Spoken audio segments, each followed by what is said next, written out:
अस्सलामुअलैकुम दोस्तों। क्या हमें हलाल म्यूचुअल फंड में एसआईपी करनी चाहिए या फिर हलाल स्टॉक में एसआईपी करनी चाहिए? किस में ज़्यादा बेनिफिट है? आज की इस वीडियो में हम यही बात करने वाले हैं। दोस्तों, हम एक एग्जांपल से देखेंगे टाटा एथिकल के। अगर आप टाटा एथिकल में इन्वेस्ट करते हैं तो आपका पैसा किन कंपनियों में इन्वेस्ट होता है, यानी फ़ंड मैनेजर आपका पैसा किन कंपनियों में इन्वेस्ट करते हैं, वो सारी कंपनियों की लिस्ट आज की इस वीडियो में हम देखने वाले हैं। उस लिस्ट को आप अपनी वॉच लिस्ट में भी लगा सकते हैं दोस्तों। और हम देखेंगे कि टाटा एथिकल ने पिछले कुछ सालों में कितना रिटर्न दिया है। ये जो भी इस वीडियो में बातें होंगी वो सिर्फ एजुकेशनल पर्पज़ के लिए होगी, हमारी कोई भी इन्वेस्टमेंट एडवाइस नहीं है। आप इन्वेस्टमेंट करने से पहले अपने फाइनेंशियल एडवाइज़र से सलाह ज़रूर लें। इस वीडियो में देखेंगे हम, अगर आप 20,000 से एसआईपी करते हैं किसी भी म्यूचुअल फंड में तो 12 साल बाद आपका अमाउंट कितना बनेगा वो भी हम कैलकुलेट करके देखेंगे। दोस्तों, सबसे पहले अगर हम बात करें म्यूचुअल फंड की, म्यूचुअल फंड के लिए एक लाइन यूज़ की जाती है कि म्यूचुअल फंड सही है और म्यूचुअल फंड में रिस्क कम है। इस रिस्क को आप भी कम कर सकते हैं। देखिए, म्यूचुअल फंड की जो भी स्ट्रैटेजीज होती है उनको अपनाकर आप भी इस रिस्क को कम कर सकते हैं।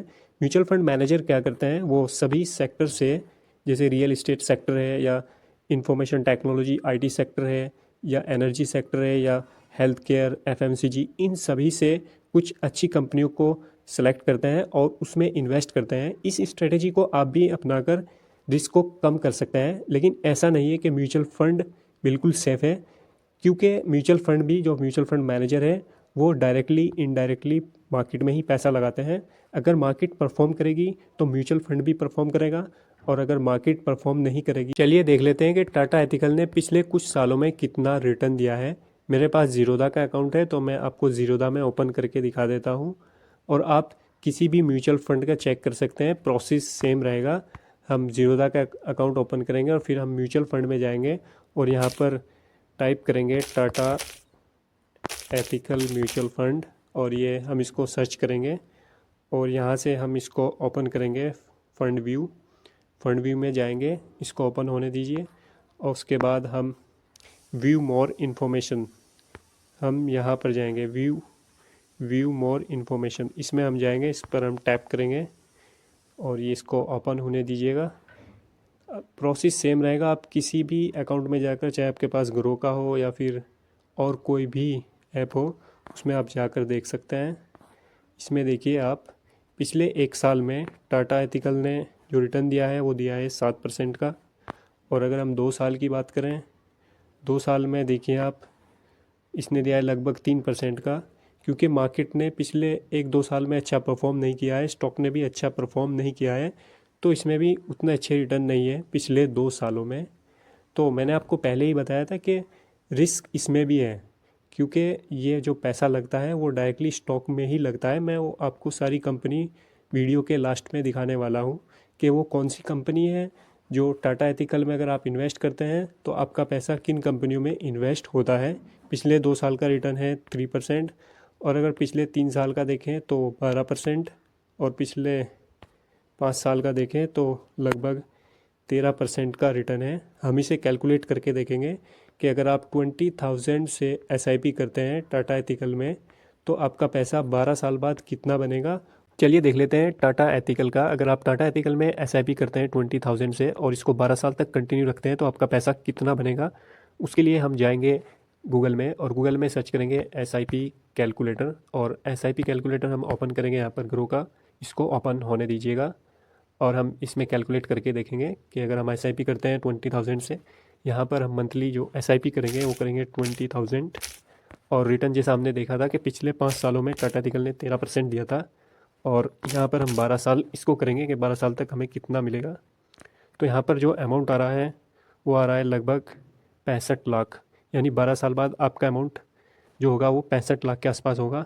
जो आपका इन्वेस्टेड अमाउंट होगा, जो आपने एसआईपी की है, वो है 28,80,000, और इस पर जो रिटर्न मिला है वो है 37 लाख। और अगर हम स्टॉक में देखें, स्टॉक में अगर आपका स्टॉक सिलेक्शन सही है तो वहाँ पर 20% रिटर्न आप निकाल सकते हैं।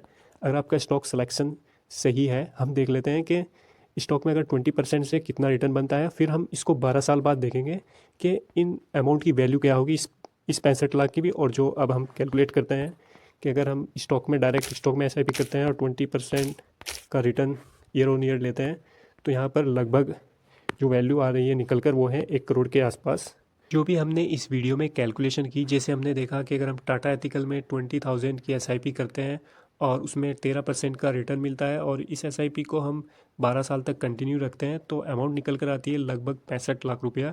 और हमने देखा था कि अगर हम स्टॉक में देखें, स्टॉक में अगर हम बात कर चले कि 20% का रिटर्न लेकर चलते हैं तो यहाँ पर अमाउंट निकल कर आती है लगभग 1 करोड़ के आसपास।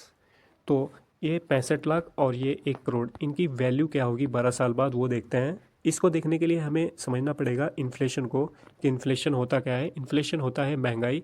इंडिया में लगभग 6% से महंगाई बढ़ती है ईयर ऑन ईयर, यानी जो प्रोडक्ट आज 1 लाख रुपए का है वो बढ़कर हो जाएगा 1,06,000 रुपये का। तो इसीलिए जो फाइनेंशियल एडवाइज़र होते हैं वो बैंक अकाउंट में पैसा रखने से इसीलिए मना करते हैं कि पैसे की वैल्यू वहाँ डिक्रीज़ होती है। जैसे आज बैंक अकाउंट में है 1 लाख रुपए, तो अगर आप उसको बैंक अकाउंट में ही रखते हैं तो नेक्स्ट ईयर उसकी वैल्यू डिक्रीज़ हो जाएगी 6% से। अगर आज 1 लाख रुपए का कोई प्रोडक्ट है तो 12 साल बाद वो कितने का हो जाएगा वो देखते हैं। उसके लिए हम जाएंगे लमसम में, यहाँ पर टैप करेंगे, लमसम में हम टैप करेंगे इसको और इसमें देखेंगे कि अगर हम 1 लाख रुपए का कोई प्रोडक्ट है और महंगाई बढ़ती है 6% से और 12 साल बाद इस प्रोडक्ट की वैल्यू क्या होगी, इस प्रोडक्ट की वैल्यू होगी लगभग 2 लाख रुपए। यानी महंगाई यहाँ से डबल हो चुकी होगी। यहाँ से अगर देखें 12 साल के बाद तो जो 65 लाख रुपए हैं उसकी वैल्यू होगी लगभग 32 लाख रुपए और जो 1 करोड़ है उसकी वैल्यू होगी लगभग 50 लाख रुपए। यानी जो आज के 32 लाख रुपए हैं वो 12 साल बाद 65 लाख रुपए के बराबर होंगे और जो आज के 50 लाख है वो लगभग 12 साल बाद 1 करोड़ के आसपास होंगे। दोस्तों, इसको बोलते हैं फाइनेंशियल लिटरेसी। इंडिया में बहुत कम लोग फाइनेंशियली लिटरेट हैं।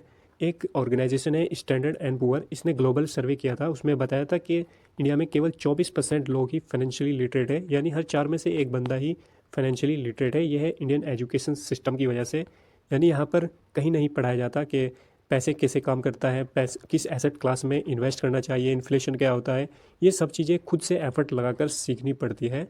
दोस्तों, हमने पूरा कैलकुलेशन आपको करके दिखाया कि अगर आप म्यूचुअल फंड में एसआईपी करते हैं तो आपका कितना अमाउंट बनता है और अगर आप थोड़ा रिस्क लेकर स्टॉक में एसआईपी करते हैं तो आपका कितना पैसा बनता है। अगर आप मेरे से पूछेंगे तो मैं थोड़ा रिस्क लेकर स्टॉक में ही जाना पसंद करूँगा, क्योंकि कॉमर्स में एक लाइन पढ़ाई जाती है कि टाइम इज़ मनी। टाइम भी एक अपने आप में पैसा है। अगर हम टाइम भी दे रहे हैं और अपना पैसा भी इन्वेस्ट कर रहे हैं तो रिटर्न ज़्यादा मिलना चाहिए। दोस्तों, ये मेरी पर्सनल राय है, आप अपनी राय कमेंट में दे सकते हैं। चलिए अब देख लेते हैं वो सारी लिस्ट। अगर आप टाटा एथिकल के म्यूचुअल फंड में इन्वेस्ट करते हैं तो आपका पैसा किन कंपनियों में इन्वेस्ट होता है।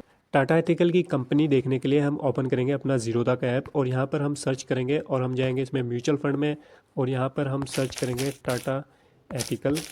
आप ऐसे किसी भी म्यूचुअल फंड को सर्च कर सकते हैं और यहाँ पर हम इसको ओपन करेंगे और फंड ओवरव्यू में हम जाएंगे, इसको ओपन होने दीजिएगा और हम यहाँ पर मोर इन्फॉर्मेशन में जाएंगे, व्यू मोर इन्फॉर्मेशन, और यहाँ पर इसको ओपन होने दीजिएगा। हम देख लेते हैं वो सारी कंपनियाँ जो भी हम टाटा एथिकल में अगर इन्वेस्ट करते हैं तो किन कंपनियों में हमारा पैसा इन्वेस्ट होता है। हम थोड़ा नीचे स्क्रॉल करेंगे, इसको नीचे जाएंगे और यहाँ देखेंगे। पहले यहाँ देखते हैं सेक्टर कि किस सेक्टर में कितना एलोकेशन है। आप देख सकते हैं कि आईटी में लगभग 25% है और कंज्यूमर डिस्क्रिशनरीज में है 14%, मटेरियल में है लगभग 13%, कंज्यूमर स्टेपल्स में है 10% और हेल्थ केयर में लगभग 8%। यहाँ से शोल करके सारा देख सकते हैं। फार्मास्यूटिकल और दूसरी कंपनी देख लेते हैं कि कंपनी कौन कौन सी है। आप देख सकते हैं टोटल कंपनी ये है, इन्फोसिस है, टाटा कंसल्टेंसी है, tech Mahindra, Hindustan Unilever, HCL tech. यहाँ से शो ऑल करके आप सारी कंपनीज देख सकते हैं और इनको अपनी वॉच लिस्ट में लगा सकते हैं और आप अपने हिसाब से अपनी भी रिसर्च कर सकते हैं। अच्छे लेवल पर इनको भी बाय कर सकते हैं। दोस्तों, अगर ये वीडियो पसंद आई है इसे लाइक करें, इस चैनल को सब्सक्राइब करें। हमारा एक टेलीग्राम चैनल भी है हलाल स्टॉक के नाम से, आप उसको भी ज्वाइन कर सकते हैं रेगुलर अपडेट के लिए।